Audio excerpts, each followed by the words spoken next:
sommes le mardi 4 septembre 2018, il est 18h. Le club Houphouët-Boigny, avec à sa tête Georges Akoué, est reçu en audience au domicile de l'ex-couple présidentiel Gbagbo à Cocody Riviera Golf. Le numéro 1 du club houphouëtiste, par ailleurs inspecteur du PDCI RDA, a présenté sa structure à l'ex-première dame après avoir égrené des actions menées en faveur de la réconciliation nationale et la libération des prisonniers politiques. Le souci que nous avons est de faire en sorte que nous puissions nous retrouver entre frères et sœurs, que nous puissions rester unis. 2010 s'est passé parce qu'on était désunis. Mais le rappel de 2010, c'est terminé, c'est fini. Parce que on a beau dire, ce régime a eu une grande victoire, a fait quelque chose de très grand. Il a ramené tous les Ivoiriens ensemble. Vous voyez, aujourd'hui, plus que jamais, nous les Ivoiriens savons ce que c'est que la guerre. Aujourd'hui, nos enfants connaissent tous les bruits des armes, même connaissent même les noms des différentes armes qui crépitent. Vous voyez, et ça, c'est grave pour la Côte d'Ivoire. Donc, nous disons plus jamais de guerre en Côte d'Ivoire. Nous disons oui à la réconciliation. Nous disons oui à la paix, tel que Boigny a fait de Houphouët-Boigny. Et au nom du club Félix Houphouët-Boigny, je peux vous assurer de notre proximité.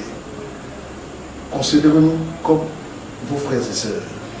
Nous sommes à vos côtés. Nous avons souffert pour vous. Nous avons prié pour vous. Nous continuons de prier pour votre époux, de sorte que, une fois rentrés en Côte d'Ivoire, nous puissions ensemble célébrer de façon durable la réconciliation et la paix continue. Que Dieu nous aide, que Dieu ait la main sur la Côte d'Ivoire et que Dieu vous assiste, que Dieu vous relève.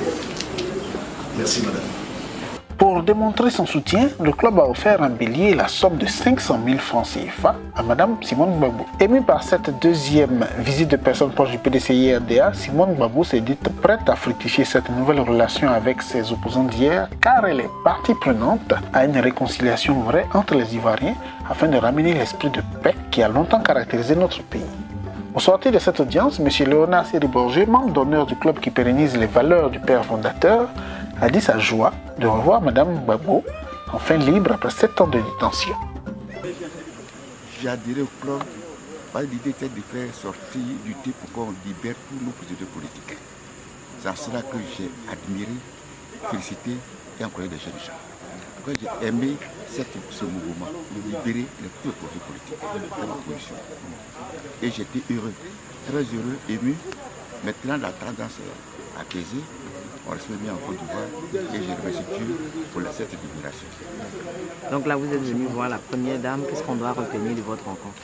La rencontre, c'est que j'ai reconnu une femme heureuse, une femme bien, une femme vraie ivoirienne, qui aime les frères, qui aime ses frères et sœurs et qui veut que la Côte d'Ivoire soit unie. C'est ce que j'aime à elle. Merci. C'est bien pour la Côte d'Ivoire. Elle veut tout pour la Côte d'Ivoire soit debout. Et elle sera debout par la grâce de Dieu. Georges Akoué, président du club, nous livre lui aussi ses impressions après cette rencontre. C'est une visite à une miraculée. À une miraculée.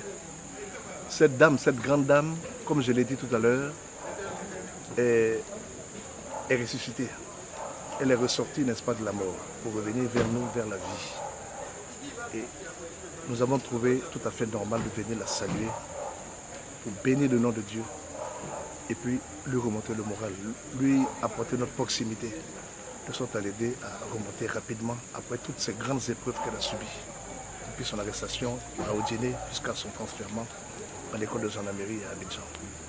Alors là, vous l'avez vu, vous avez échangé. Qu'est-ce que vous retenez de ces échanges? C'est un échange, si je dois faire un résumé, je dois dire que je repars de cette audience avec beaucoup d'espérance pour la Côte d'Ivoire. C'est une Côte d'Ivoire réconciliée aujourd'hui que nous préparons. Vous savez, la réconciliation ne s'improvise pas. La réconciliation ne s'improvise pas, elle se construit et se vit. Et aujourd'hui, nous avons compris, nous Ivoiriens, qu'il ne servait à rien d'être divisés. En 2010, nous avons été divisés, la guerre est arrivée. Plus jamais 2010. Et si on dit plus jamais 2010, ça veut dire qu'il faudrait impérativement nous mettre au-dessus, n'est-ce pas, de nos différentes, de nos divergences. Nous devons tous être unis dans notre diversité. C'est cela le plus important. Donc, dernière question. Un club oufouétiste qui parle d'Oufoué, qui vient saluer Madame Simone Gbagbo, membre du PDC, est-ce que ce n'est pas étonnant? Et si nous sommes là aujourd'hui, ça veut dire que nous sommes de plein pied dans la promotion des idéaux de paix tels que prônés par Félix Houphouët-Boigny. Vous savez, je l'ai dit à plusieurs reprises qu'avec Félix Houphouët-Boigny, il n'y a jamais eu de perdant. Même quand vous aviez tort, vous ne repartiez jamais les mains vides. Il y avait toujours cette consolation qu'il vous donnait. Voyez. Donc c'est une visite purement fraternelle. Et je repars d'ici vraiment heureux pour la Côte d'Ivoire. Pour cette Côte d'Ivoire unie que nous préparons. Cette Côte d'Ivoire de demain que nous allons laisser à nos enfants.